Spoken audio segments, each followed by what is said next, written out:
Hey friends and book lovers, welcome back.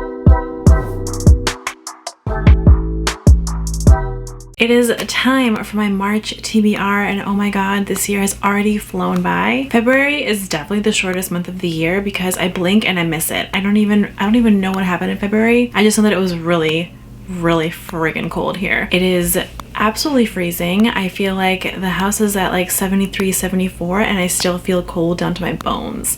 That's how cold it is here. It is not fun, let me tell you. But with that said, I'm glad that we're moving on to March. March is supposed to be a little warmer because February is like the coldest month of the year, and I'm glad because it's the shortest month, so at least there's a little bit of mercy in the world, you know? But I'm glad we're gonna be in March soon. I have a list of books that is somewhat ambitious for March, but I'm hoping that I'll get through them.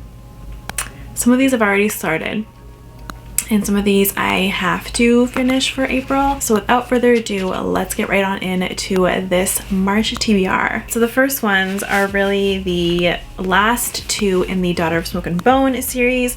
We have Days of Blood and Starlight and then Dreams of God and Monsters. I have to read this one before the live show that we're gonna do on Books with Bees channel, I think in the middle of March. And then this one, I need to finish it before we do the live show, I think in April. I don't know when that's gonna be, but I have to finish both of these so that I can talk about them. I want to finish this one closer to the March 13th date just so that it's fresh in my mind to talk about in the live show, and that way I can start this one and I could still be able to binge them without getting the timelines in my head mixed up. A lot of the times when I binge read a series, I can't remember the differences between the books all that well.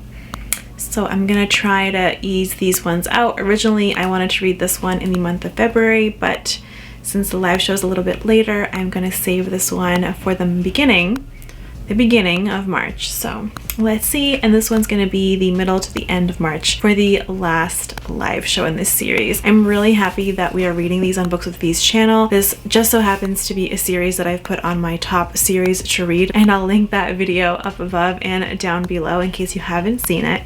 But this is on there as one of my YA series that I want to read this year, and I'm glad that we're doing a read along with Vish because otherwise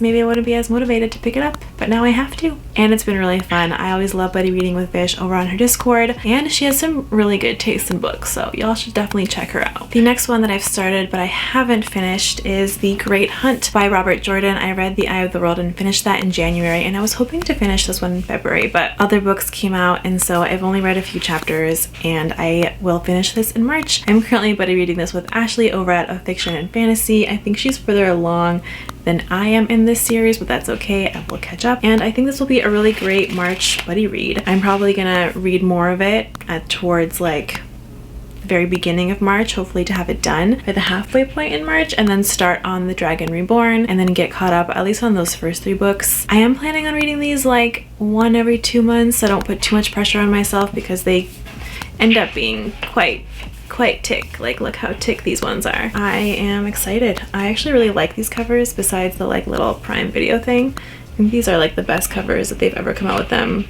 yet, so I really like them. And so far so good with this series. It's much better than I thought it would be at this age. I enjoyed it when I read it when I was like in middle school, but I don't remember too much. I do remember it being like quite dense though, but now that I'm older it doesn't feel as dense, so that's great. Let me know if you guys are reading this series. I feel like a lot of booktubers that I know are reading it, and let me know if you're enjoying it so far. All right, the next one is the official Atlantis Discord buddy read. This is a Discord that I ran with my friend Kristen. She has a Bookstagram account. She's awesome. I will link her Bookstagram down below, and the Atlantis link for the Discord is always down below, so feel free to click that if you want to join us. We do buddy reads every month. This month we picked a buddy read that will also be the series read for the next 3 months. So we're starting in March and then we're ending in May because it is a trilogy and there's only 3 books, and that is The Discovery of Witches. Again, I'm secretly selfishly glad this one won because it is part of my top series to read this year, and again the link is down below in case you haven't seen that video. But I have been really intrigued by this series for a long time. There's also a, I think, Amazon Prime Video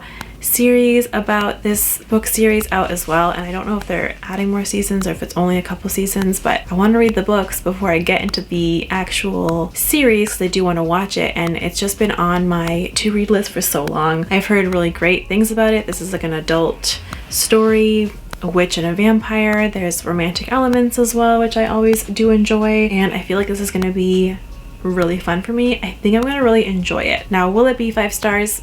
I don't know.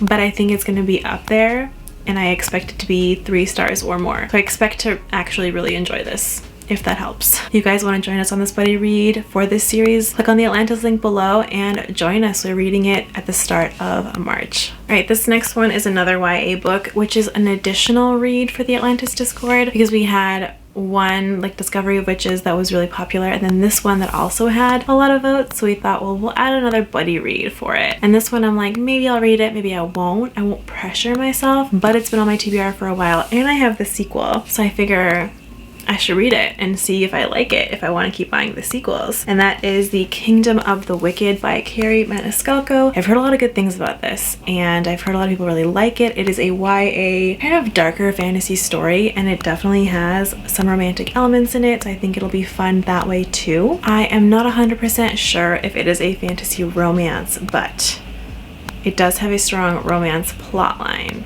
and it's definitely dark. So the synopsis says, 2 sisters, 1 murder, a quest for vengeance that will unleash hell itself. And it says, Amelia and her twin sister Victoria have been inseparable all their lives as strege, witches who exist secretly among humans. They know the dangers of drawing attention and work at their family's renowned Sicilian restaurant, avoiding notice and persecution. Oh, I did not realize they were Sicilian. But one night, Victoria doesn't come home, and it's not long before distraught Amelia discovers the body of her beloved twin, desecrated beyond belief. Devastated, Amelia vows to find her sister's killer and seek vengeance at any cost, even if it means calling upon a dark magic that has been long forbidden. Then Amelia meets Wrath, one of the wicked princes of hell she has been warned against since she was a child. Wrath claims to be on Amelia's side, tasked by his master with solving a series of murders on the island, of which Victoria is the last victim. But when it comes to the wicked, nothing is as it seems. So that sounds really interesting, and I want to read it. I'm excited. So this is one that we have as an additional buddy read in case people want to read this. Also, I'm going to try to read it. I don't think it's very long, actually. So I think you could probably knock it out. Yeah, it's less than 400 pages. And it's YA. I feel like YA does not take me very long to read, so this one I could probably knock out in a couple of days as long as it captures my attention, so I'll probably get to this one too. The next one I have on my list is an arc that actually comes out March 22nd, and I want to read it in the first half of March because I want to be fresh for the review that I write for it, and maybe even feature it if I really enjoy it. And that is The City of Dusk by Tara Sim. This is an adult fantasy, it seems to be, and I think it's quite long, but I'm very excited. It seemed kind of dark and godlike and lore-y to me, so I feel like I'll really like the world building if it's done very well. And so far this is the first of a series that is going to be coming out, so hopefully I really do enjoy it. I will read the synopsis because, again, I don't remember much about it, but I remember reading it and being very intrigued. And it says, the 4 realms, life, death, light, and darkness, all converge on the City of Dusk. For each realm there is a god, and for each god there is an heir. But the gods have withdrawn their favor from the once vibrant and thriving city, and without it all the realms are dying. Unwilling to stand by and watch the destruction, the 4 heirs, Richa, a necromancer struggling to keep the peace, Angelica, an elementalist with her eyes set on the throne, Tasia, a shadow-wielding rogue with rebellion in her heart, and Nick, a soldier who struggles to see the light, will sacrifice everything to save the city. But their defiance will cost them dearly. Set in a gorgeous world of bone and shadow magic, of vengeful gods and defiant chosen ones, The City of Dusk is the first in a dark epic fantasy trilogy that follows the 4 heirs of 4 noble houses, each gifted with a divine power, as they form a tenuous alliance to keep their kingdom from descending into a realm-shattering war. And this just sounds really great to me. I think I'm going to really enjoy it. I don't know if it's going to be a 5-star, but I think I'm going to really enjoy it, and I'm hoping that it's good. So far I've heard a couple of things on the pacing, but either way I'm still really intrigued. I'm very excited. I didn't think I would get approved for this book for review, but I'm happy that I did because I cannot wait to read it and knock out some of these arcs, because let me tell you, I have so many arcs and I need to read them and review them and stop letting them pile up. So this is going to be that month to start getting them all done and getting them out of the way, you know, getting, you know, doing my bookish responsibilities like I should be when I request ARCs. And that is it for my chosen TBR that I'm planning on reading. I've been trying to create smaller TBRs this year because I want to leave the open chance to mood read or to add a book tour if I get signed up for one, or to add anything like an ARC that I might receive that I might want to read ASAP. So